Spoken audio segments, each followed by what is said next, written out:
Red and blue lights danced across my front lawn like it was the 4th of July. The thump of boots echoed down my porch steps as half a dozen officers surrounded my new house, hands resting on their belts, eyes scanning every corner. My neighbors stood at the end of the cul-de-sac, watching with their phones out, some whispering, others pretending not to care while recording everything. The 911 dispatcher had sent units to my address for a suspicious, loud gathering in a quiet neighborhood. But here's what the caller didn't know. Most of the guests inside weren't just regular people.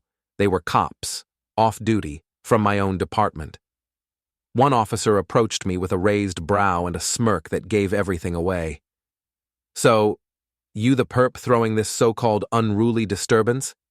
I laughed under my breath, trying to figure out how to even begin explaining what was going on without bursting into full-blown laughter or fury, because this wasn't some mix-up. This was planned sabotage, a setup, and the person behind it? My HOA president, Karen, a woman who hated everything loud, lively, or joyful. But here's the twist. She had no idea that her little 911 stunt was about to backfire in the most humiliating way possible. And it all started 3 weeks ago, when I moved into Oak Ridge Heights. I had just finished unloading the last of the boxes when an older woman in a wide sun hat and pressed khaki pants walked across the street toward me like she owned the whole block. I was still sweating in a faded old t-shirt and basketball shorts, bending over a box labeled "Kitchen," when I heard her voice for the first time.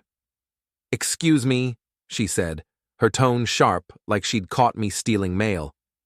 "Are you the new owner of 417 Maple?" I stood up, wiping my forehead. "Yeah, that's me. I'm Noah. Just closed last Friday." Her smile didn't quite reach her eyes. "Karen Temple, HOA president. Welcome to the neighborhood." She handed me a folded paper. "Here are the community rules. Please read them carefully. Oak Ridge is a peaceful place. We like to keep it that way." I glanced down at the paper, then back at her. "Sure thing." That was the first time I saw the shift in her face. She noticed the ink just below my sleeve, the badge tattooed on my forearm. She didn't say anything, but I could tell. She didn't like it, not one bit. Over the next few days, I kept my head down. I met a few other neighbors, nice folks like Gary and Susan 2 doors down, and Miss Debbie, who offered me homemade banana bread and told me to ignore that woman across the street who thinks she's the sheriff of Oak Ridge. I laughed, but even then, I didn't think much of it. What Karen didn't know was that I'd been saving for this house for nearly a decade. Years of working night shifts, holiday duty, overtime, and living in a cramped apartment across town. This place was more than just bricks and grass. It was peace, a fresh start after years of service. So when I decided to throw a little housewarming for some friends and a few close co-workers from the department, I didn't think it would be a problem. I even walked over to Karen's place the week before. "Hi, Karen," I said when she opened the door, her little yappy dog barking like I was the devil himself. "Just wanted to give you a heads up. I'm having a small housewarming next Saturday. Just friends and food. Nothing wild." She squinted at me. "You know there's a noise ordinance after 9 p.m., right?" "Yes, ma'am. Planning to wrap things up before then?" She nodded slowly, as if she didn't believe a word I said. "I hope so. We've had trouble before with parties. I don't tolerate disturbances." I smiled politely and left it at that. That Saturday came fast. I cleaned the house, set up a grill in the backyard, laid out drinks and music. By 4 p.m., people started arriving. Most were fellow officers, friends from patrol, some detectives, and even Lieutenant Ramirez, who brought his teenage daughter and 2 pies his wife had baked. Everyone was in plain clothes, laughing, eating, telling stories from the job. You wouldn't have guessed that half the crowd wore uniforms on weekdays. Nobody was rowdy, no one was drunk. There was music, sure, but not the kind that rattles windows, just mellow R&B playing from a single speaker on my patio table.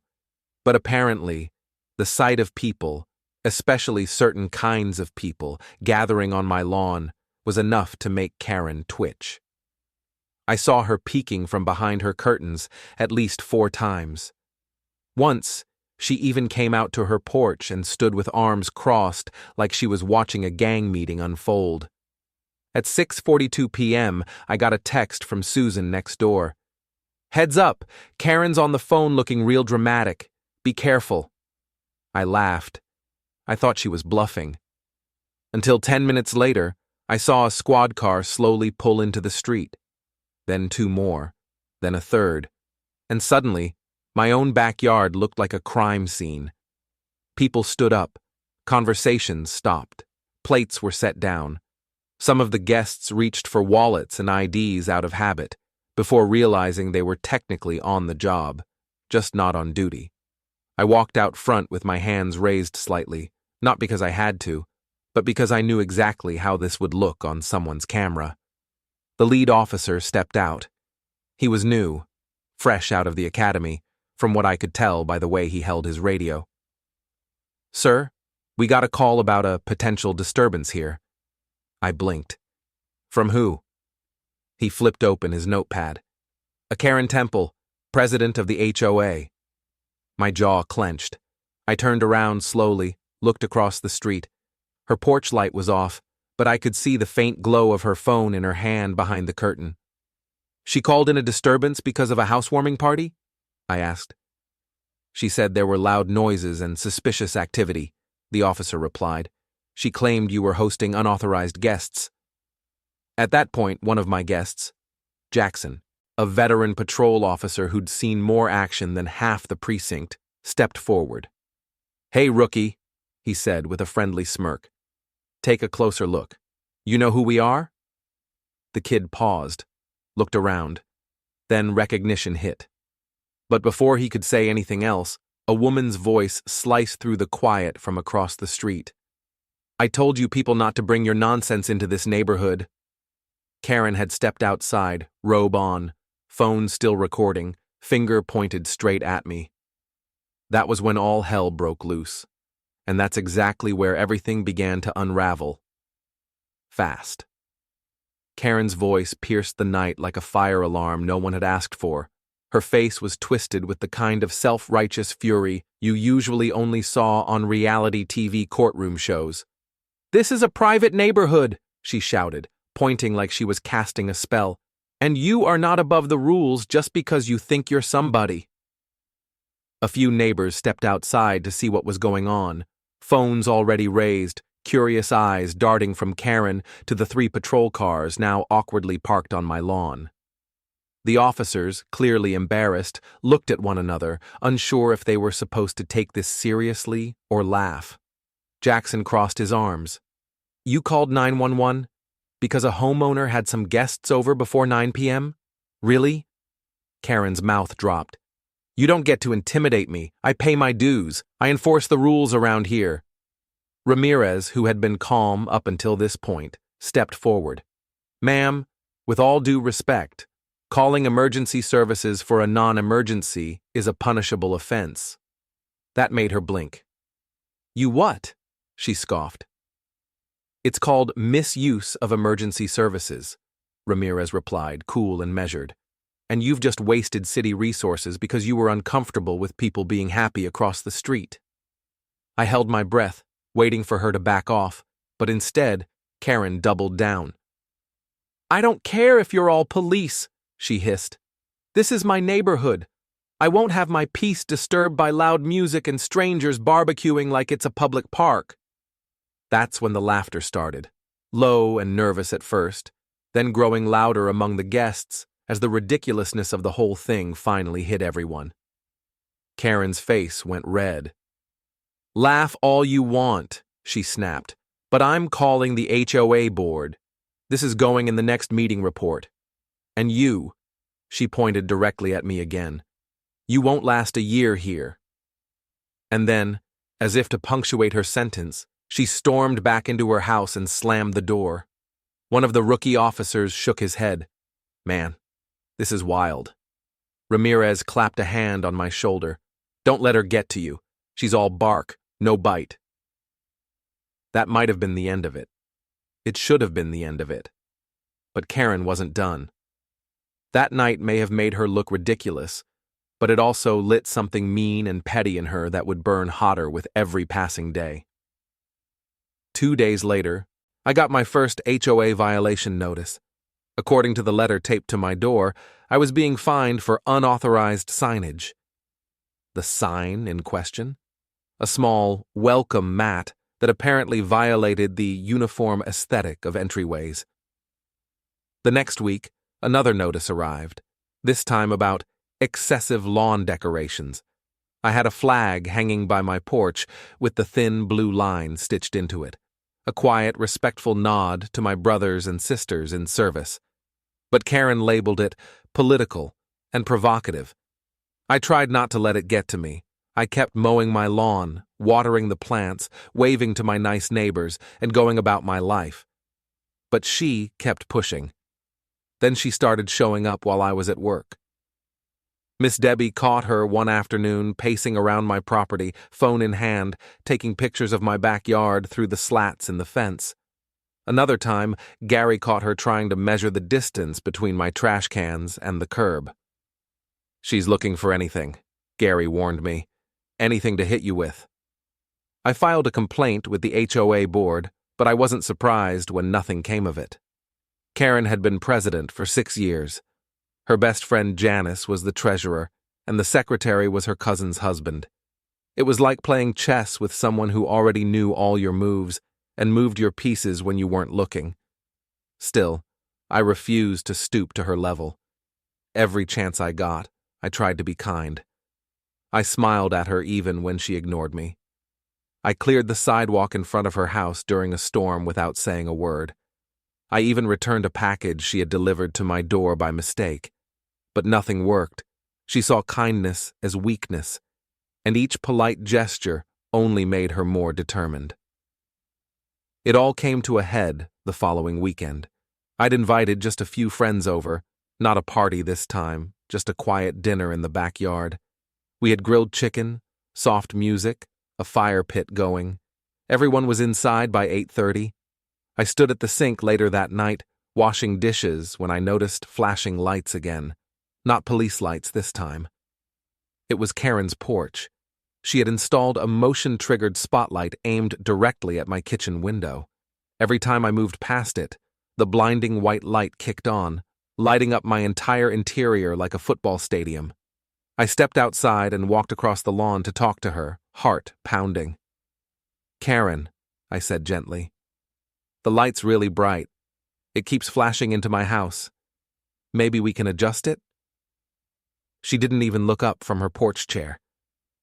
"It's a safety measure," she said flatly.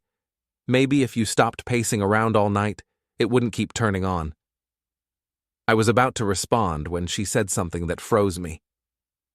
"You know," she said, sipping from a mug, "people like you don't usually make it long in neighborhoods like this." My mouth went dry. "People like me?" She stood up slowly, walked to the edge of her porch.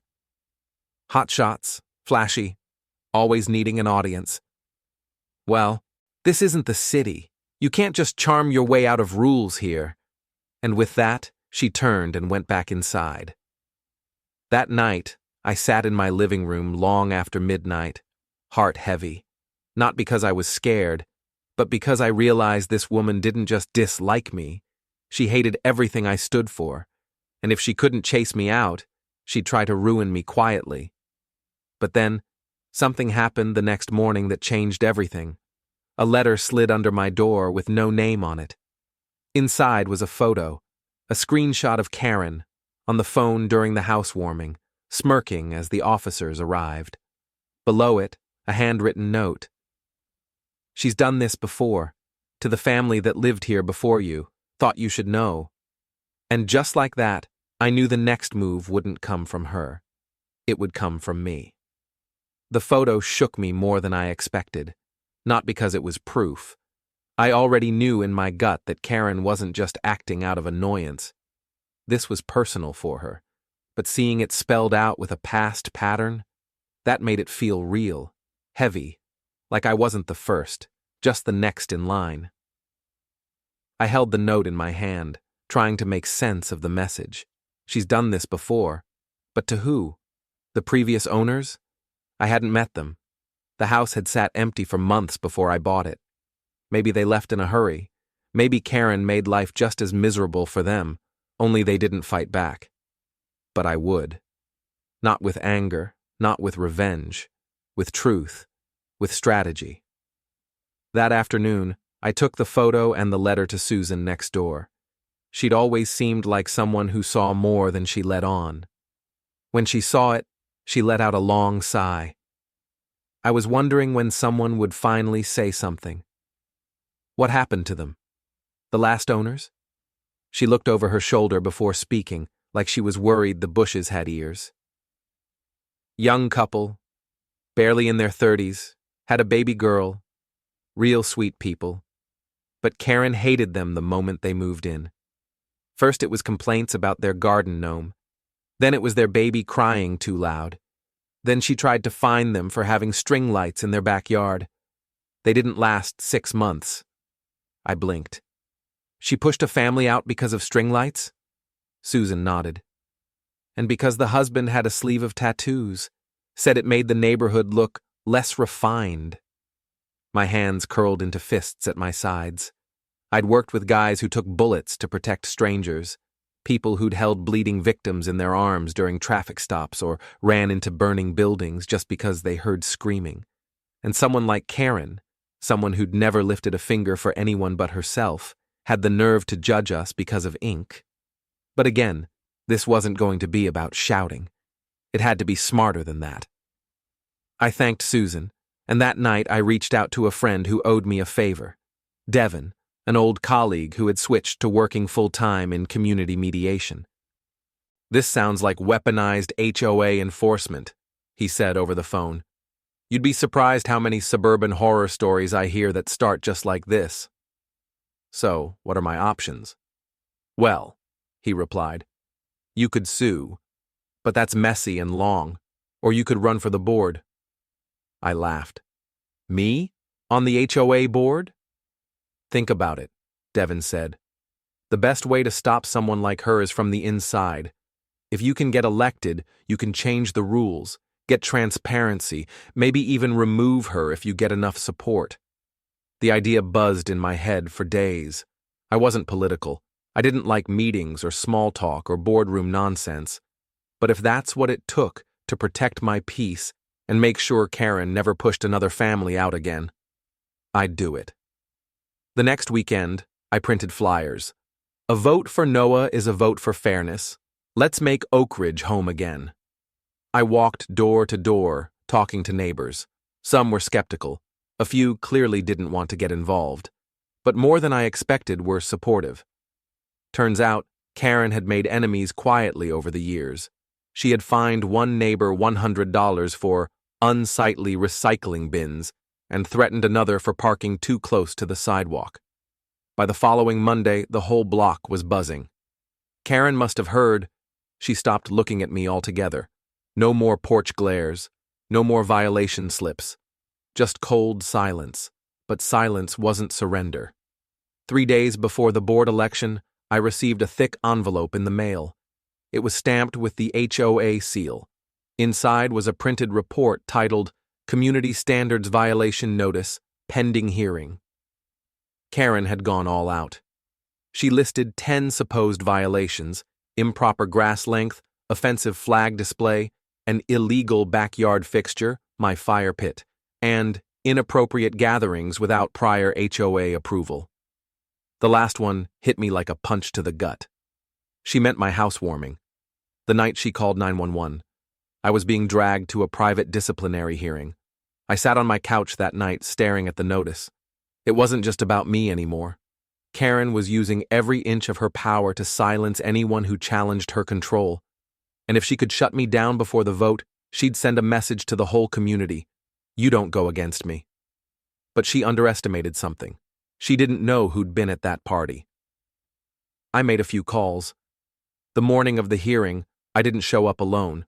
I walked into the Oak Ridge Community Center with 4 off-duty officers in plain clothes, including Ramirez and a lieutenant from Internal Affairs. Karen sat at the head of the board table in her usual beige cardigan, lips pursed tight. She didn't look up when I entered. One of the other board members, Janice, the treasurer, gave a half smile like she thought this was all just silly formality. "Mr. Hall," Karen began, her voice ice-cold, "we're here to address your continued disruption of our community norms and your failure to respect HOA procedures." I didn't say anything. I slid a folder across the table. Inside were signed witness statements from 5 officers who had attended the housewarming, plus photos from the event, showing quiet, respectful activity. No loud music, no disorder, just smiles, laughter, and a whole lot of grilled food. Ramirez leaned forward. "If this hearing continues without just cause, we'll have to report it as harassment." Karen's eyes finally flicked toward him. "You're not a homeowner in this community," she hissed. "No," he replied coolly, "but I was an eyewitness, and so was half the room that night, including the rookie you called on." The boardroom went quiet. Then something unexpected happened.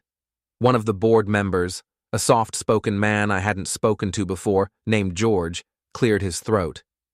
"Karen," he said slowly, "how many official complaints have you filed in the last year?" She stiffened. "I follow the rules. If people break them, I act."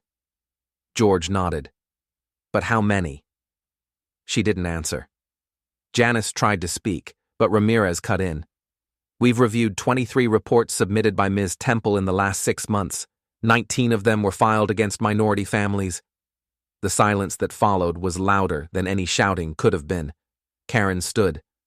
"I don't have to sit here and be accused." But George raised his hand. "We're not accusing. We're asking questions. Because if what's being said is true, then maybe it's time for a change."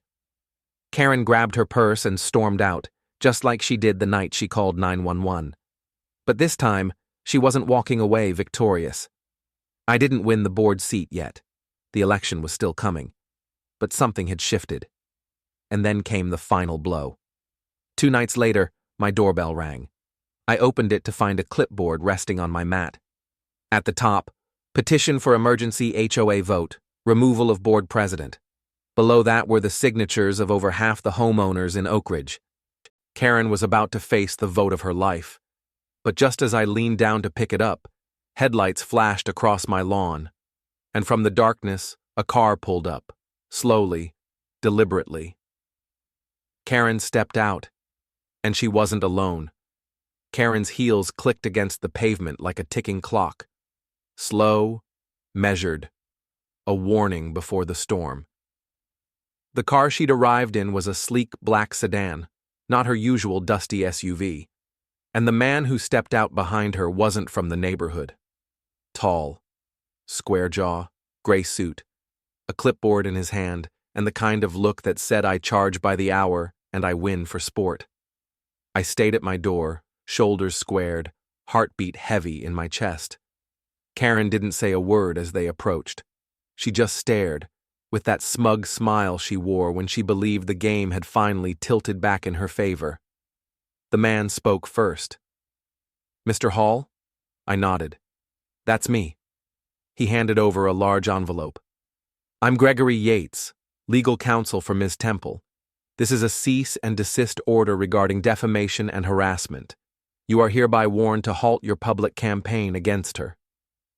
I opened the envelope, skimmed the thick legal jargon. It accused me of tarnishing her reputation, inciting hostility in the community, and threatening her position on the HOA board with false and inflammatory claims. My jaw clenched. "Is this a joke?" "Not in the slightest," Gregory said. "Should you proceed with this vote or continue your smear campaign, Ms. Temple will pursue legal action. You have until Friday to respond." Karen stepped forward then, lifting her chin just enough to look down on me. "I warned you. I told you not to test me." I didn't answer her. I simply looked past her to the house across the street where Susan was standing on her porch, phone in hand, already recording. Down the block, porch lights flicked on, curtains shifted. The neighborhood was watching again. Not just a man at his front door, but a woman so drunk on power, she brought a lawyer to intimidate the very people she claimed to protect. Gregory gave me a nod and followed Karen back to the car. The tires whispered against the road as they disappeared into the night, but I knew this wasn't over. In fact, it had just turned into something much bigger than neighborhood politics. I called Ramirez. She lawyered up. He cursed. That fast? She's scared, I said. She's never had someone stand up to her like this. Do you want us to back off? I shook my head, even though he couldn't see it. No, this isn't just about me anymore. If she's willing to threaten legal action against a cop, imagine what she's done to people who couldn't fight back. The next day, I filed a counter-complaint through the HOA Oversight Committee in the county. It was a long shot. They rarely got involved unless things got violent. But I had something better. Evidence, witnesses, and the support of a community finally opening its eyes. I also contacted a lawyer friend from the precinct, Maya, who specialized in property law and neighborhood disputes. This cease and desist is smoke, she said, flipping through the papers. No weight behind it. She's trying to scare you into backing down. But the good news is, once someone pulls a stunt like this, the court of public opinion starts paying attention. And it did. The next HOA board meeting was standing room only. Neighbors who never came out were there, arms crossed, expressions firm. Karen walked in flanked by Gregory, but the air was different now. The hush that used to follow her every step had vanished. The board members, even Janice, looked rattled. I sat in the front row. The meeting opened with George reading aloud the petition. Due to multiple complaints regarding the misuse of authority, targeted behavior, and conflict with community harmony, we are initiating an emergency vote for the removal of Karen Temple from the board presidency effective immediately. Karen's lawyer tried to interrupt, citing technical clauses in the HOA charter, but George didn't flinch. We're not holding a trial here, Mr. Yates. We're holding a vote. The ballot box was passed around the room. Paper slips, anonymous. No shouting, no drama, just pens scratching in silence. I stood by the wall, watching faces I'd never met drop their votes one by one. When it was done, George stood behind the folding table and opened each slip slowly, reading them aloud. Yes, yes, no, yes, yes. With each yes, the room seemed to exhale a little more. Shoulders relaxed, heads nodded. When he reached the final slip, George looked up. 32, yes, 4 no. Karen's mouth parted, stunned into silence. Her lawyer leaned in, whispering urgently. She didn't move.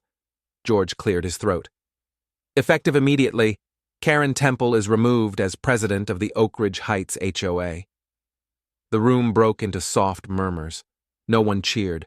No one clapped. It wasn't a party. It was relief, the quiet kind that comes after a storm finally passes. But Karen, she didn't walk out. She stood up slowly, adjusted her cardigan, and turned to face the crowd. You're all fools, she said coldly. You'll regret this. This community will rot without order. She left without another word. That night, I thought it was finally over. But the next morning, I stepped outside to find my mailbox wide open. Inside was a single folded piece of paper. No name, no signature. Just 4 words, written in shaky pen. This isn't over yet. The note sat in my palm like a live wire, small and quiet, but buzzing with threat. This isn't over yet. No signature, no explanation, no envelope, just words scrawled like someone was shaking with rage. Or worse, confidence. I looked around. Early morning. Birds chirping, lawn sprinklers ticking, sun rising over neatly trimmed hedges. But the piece felt fake now, like a stage set that could collapse at any moment. My first instinct was to laugh it off. Just another one of Karen's pathetic mind games. But something told me this wasn't just more of the same. This was escalation. I didn't tell anyone about the note right away. I tucked it inside the drawer near my keys and tried to focus on normal life. The kind of life I thought I'd finally earned after a decade on the force. A quiet home, friendly neighbors, a fresh start. But for the next few days, I couldn't shake the feeling that eyes were on me. I'd catch movement in my side mirrors that disappeared the second I turned my head. Porch cameras triggered in the middle of the night, but no one ever showed on the footage. Little things went wrong. My trash bins turned sideways, my hose left running even though I never touched it, my side gate swinging open after I know I locked it. It could have all been coincidence, but it didn't feel like it. Then on Friday morning, I got a call. It was Miss Debbie. Her voice was tight with worry. "Noah, sweetie, someone's been in your backyard." I rushed home from the station and found her waiting by the fence with her little dog in her arms. She pointed to the far end of my yard. And there it was, a cigarette butt, crushed into the grass just under the security camera I'd installed last month. The strange part? I don't smoke. And neither did any of my recent guests. Someone had stood there, close, watching, maybe trying to disable the camera, or daring it to catch them. That was the moment I stopped treating this like a neighborhood drama and started treating it like a case. I pulled the footage. Nothing. Blackout between 2:14 and 2:26 a.m., I called Ramirez. He offered to send someone to sweep for tampering, but I knew it wouldn't matter. Whoever it was knew how to avoid being seen. But it wasn't just intimidation anymore. The next blow hit harder. That weekend, I drove down to the station for a volunteer event with some of the precinct's youth outreach officers. When I returned home that evening, something felt wrong. The moment I walked in, I smelled it. Sharp, sour, chemical. I followed the scent into my living room and froze.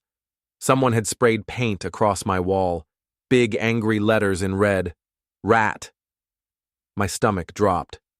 I turned around and scanned the rest of the house. Nothing stolen, nothing else touched. Just that one word. They didn't want my stuff. They wanted to rattle me. I called it in. Officers showed up within the hour. Fingerprints came up clean. Whoever it was wore gloves. Knew my schedule. Knew when I'd be out and for how long. They also knew how to avoid every single one of my cameras. The reports were filed. The wall was cleaned.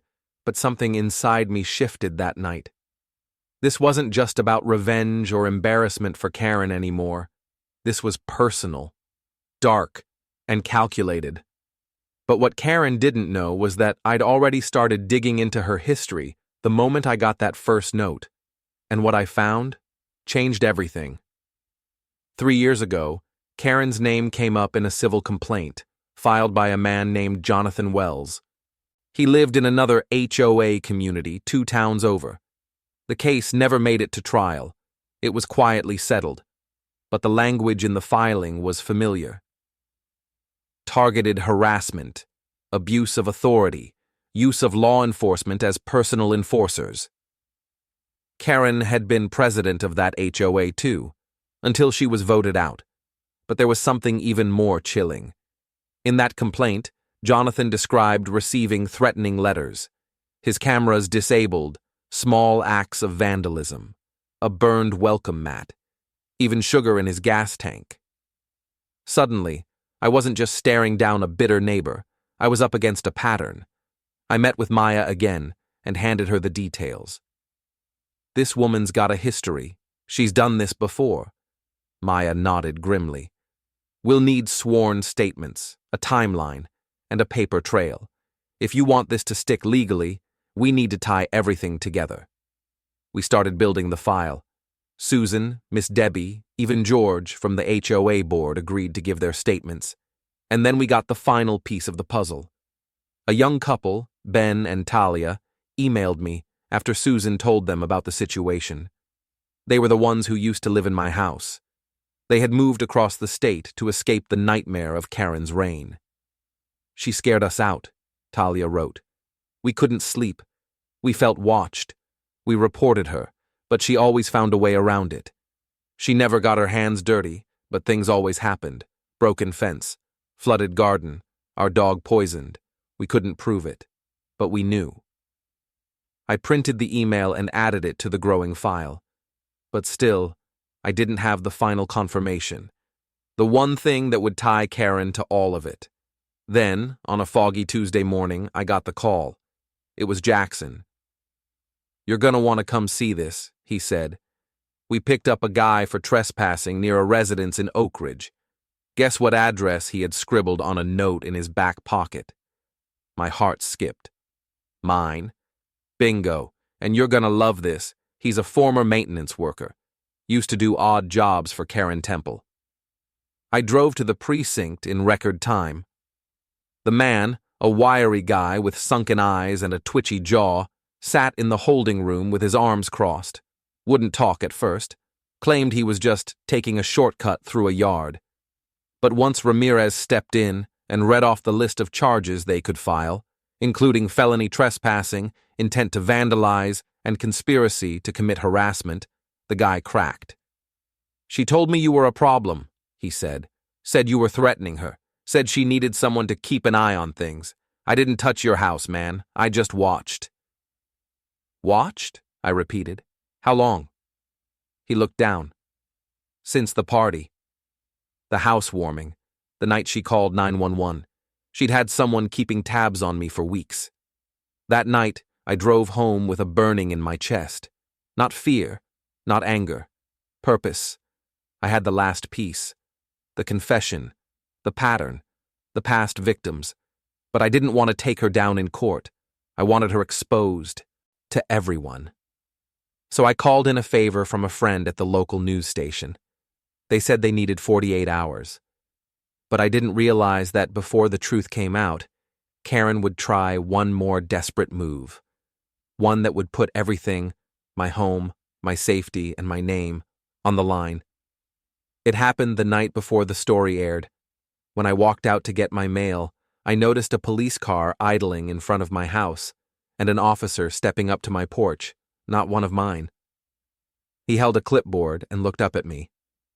"Noah Hall?" I nodded slowly. "You're being served a restraining order," he said. "Filed by Karen Temple." "For what?" I asked, stunned. "Alleged stalking, intimidation, and threats." And just like that, the tables flipped. Again. I held the restraining order like it was made of glass and poison at the same time. The words blurred.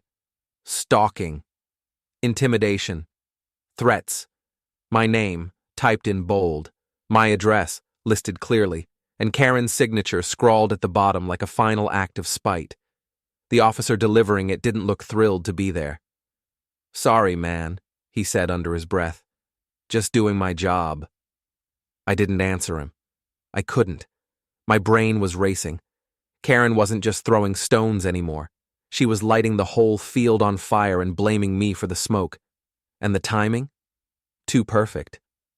The exposé was going live the next day. My file was airtight. Her history laid out like a roadmap of manipulation. I had the confession, the victims, the statements, the timeline. And now, she was trying to flip the narrative before it even hit the air. That night, I barely slept. I sat on the edge of my couch, watching the clock tick toward morning, wondering how many more tricks she had left. But I didn't have to wonder long. By 10 a.m., my phone blew up.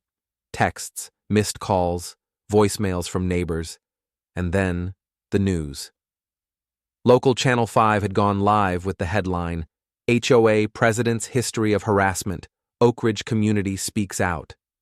There she was, on TV. Karen's yearbook smile plastered on screen while the reporter listed every complaint, every shady violation, every story from the families she'd run out of town. They even aired footage of the night she called 911 on my housewarming, including the part where Ramirez told her, on camera, that her complaint was bogus. And then came the voice recording. Jackson had turned it in. A voicemail Karen left for the maintenance guy she'd hired to spy on me. Her voice, low and scratchy. "I don't care how you do it. Just make him uncomfortable enough to leave. He needs to go. They all do." That clip echoed across the city like a siren. By noon, the HOA board had called an emergency session. By 3 p.m., Channel 5 had released a follow-up. Former HOA president under investigation for harassment and misuse of authority. Karen hadn't shown her face all day, and then, just after 5:30 p.m., she cracked. I heard it before I saw it. The rev of a familiar engine speeding down the street. I walked outside just as her SUV screeched to a halt in front of my house. Karen jumped out, no makeup, hair in chaos, shaking with something between rage and fear. "You did this!" she screamed, stumbling toward my lawn. "You ruined my life!" Susan ran out of her house with her phone already up. Neighbors poured out again. Gary, George, Miss Debbie, even the quiet couple from the end of the block. Karen stood in my yard, panting, eyes wild. "You're a liar, all of you!" "Karen," I said, loud enough for the crowd to hear. "That restraining order you filed, you're breaking it. Right now." Her face dropped. I took out my phone and tapped it. Already called it in. And like some twisted act of karma, the sirens returned. But this time, they weren't called by her. They weren't showing up for her. They were coming for her. 2 officers stepped out, calmly approached, and placed her under arrest for violating the court order, trespassing, and intimidation. She thrashed, she cursed, she begged. "I was protecting the neighborhood. I was the only one keeping it safe." They read her rights. She was in cuffs before she even realized it was over. The crowd didn't cheer. They didn't clap.